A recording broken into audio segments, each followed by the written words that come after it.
Dalawang sing. Kaya? Diba? Last two scenes. Yeah? Last was after 12:30 a.m.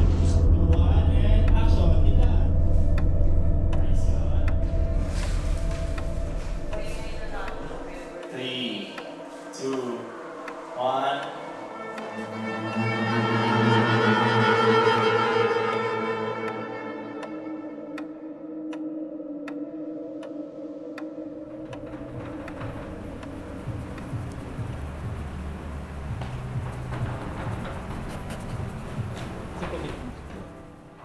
Oh my God.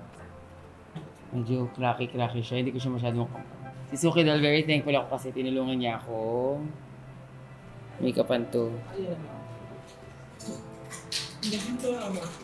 Siya talaga nagawak ng brush. Make-upan namin itong dalawa. Parang ang kapal, hala, nasira na din. For this look naman, pinagtulong-tulungan to ng 3 to 4.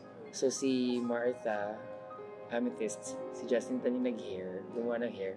And then si Austin Soriano naman, yan, very good friend ko rin. Siya yung gumawa ng outfit ko dun sa makeover challenge ng season 1. Ito, good friend ko to dati pa. And si Austin din yung gumawa ng dress ko dito.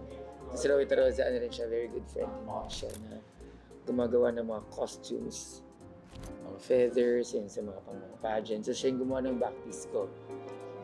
5 creatives yung nag-cast sa akin, yung gumawa ng hair, yung gumawa ng damit ko, at yung gumawa ng aking back. Yung nag-cast ng mukha ko, si Patrick and Carlos, talagang achieve na achieve. It took us 3 to 4 hours na nasa loob ako nung mold. So, hirap na hirap ako huminga. Kaya may kita mo sa replica ko, nakasimangot ng konti kasi di siya makahinga. Talagang part of the plan. Gusto ko ng yung image natin ng Virgin Mary, tapos may mga angels, may mga cherubim sa paa, kasi may mga ulap-ulap. Gusto ko talagang mag-pay homage dun sa imagery of religion and spirituality na meron tayo dito sa Philippines. Yung folklore natin na meron tayo dito sa Philippines na mga santong lumuluha ng dugo or santo na nagmimilagro, di ba? Part of our culture yan yung mga natin, beliefs natin. Swerte, malas, ganyan. Kailangan magdasal ka sa ubando kung gusto mo mabuntis or mag-alay ka ng itlog. Ganyan. Yan yung concept nito. Fairness naman sa'yo. Yung fairness naman sa'yo.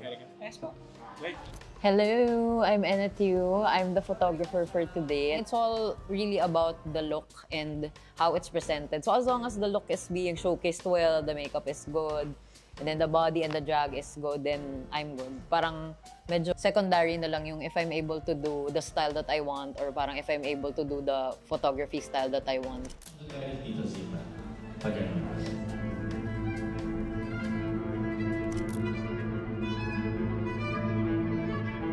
Kumatid ako ng kasal ng kapatid ko. Tapos yung sa church kung saan sila kinasay, or yung sa chapel kung saan sila kinasay. Pero angel, yung mukhang bata, pero mukhang matanda. Parang na-intrigue ako na, what if ito yung gawin ko kasi this is something na very personal sa atin. Di ba, like, lahat tayo sa church, tapos kapasok mo ng church, lagi kang mag-cross din sa holy water, bago ako pumasok.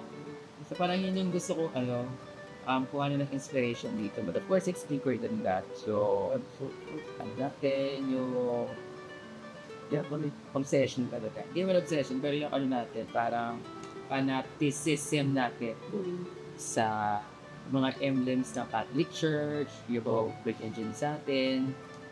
So, yun yung gusto kong bigyan na yun yung gusto kong pagkuhanin ng concept.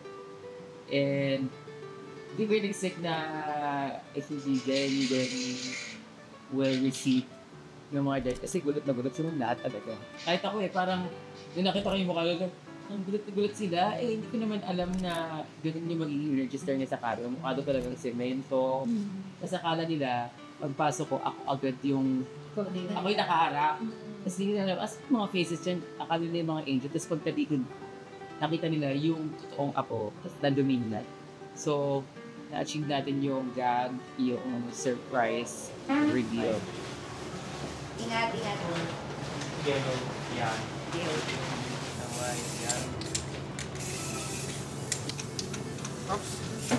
Yung hair din natin. Nag-lip sync battle ka ng ganyan? Pura ako ng makeup. 10 minutes lang. Change pag-lip sync battle kasi hindi yung mukha ko.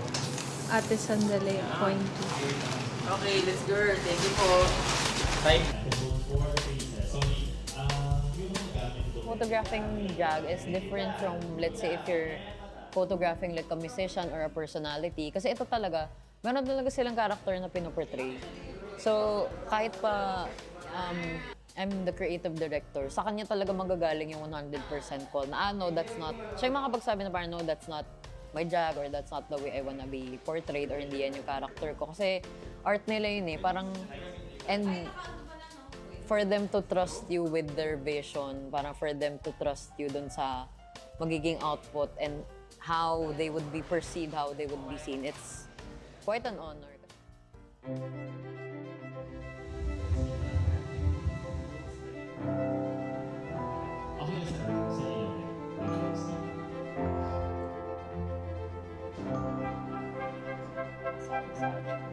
So, yung moment na pinakita sa amin yung outfit niya, yung the entire look for this episode, we wanted to squeeze out something localized, story.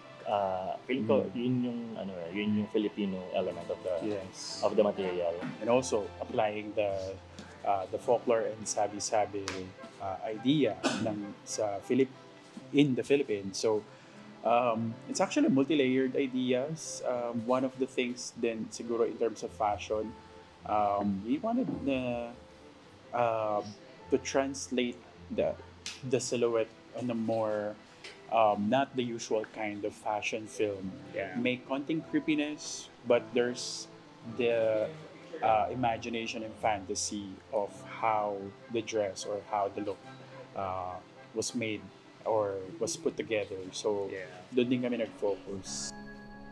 Okay. O, diba? Ang bigat niya. 30 kilos. Time check.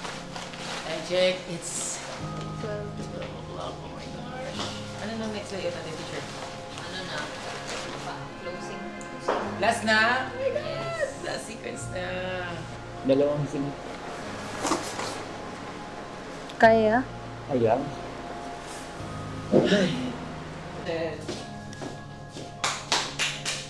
Pamading pa niya. Ang payat na what? Work out. Dito din ba? Ito sa mo. At yung Yes. ini. Yeah. Yeah.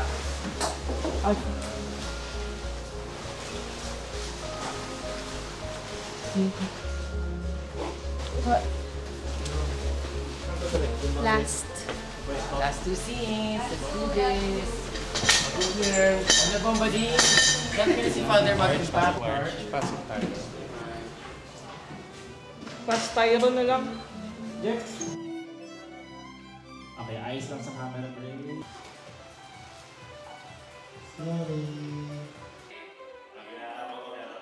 Okay, good. Safety.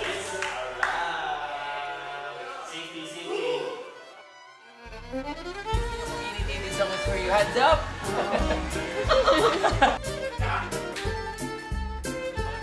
Angelo! Anong masasabi mo sa look na to?